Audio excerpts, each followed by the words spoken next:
पर घर में कोई एंटर थाय ने तो पहली तमारी कुलदेवी चामुंडा देखावी जोईए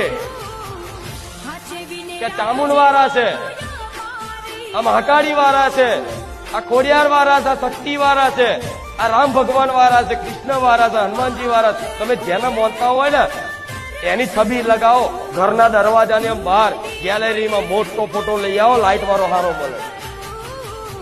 आवता जता 25 वखत ओटा फेरा 25 वखत भगवान देखाशे, 25 वखत माता याद देखाशे, 25 वखत तमे नमता नमता जतो 25 वखत नु नमेलू तमने शी खबर के 25 वखत नु नमेलू तो जईने ऊभું રહે। भगवान ની કૃપા માતાની કૃપા તો જઈને શું થાય આગળ જતા 6-12 મહિને ખબર પડે કે ફોટો લાવવાથી મારા ઘરની દશા ફેરવાઈ ગઈ, સારું થઈ ગયું। આ શું ખોટું? ફોટો લાવ દશા સુધરી જઈ મતલબ પણ ના શરમ આવ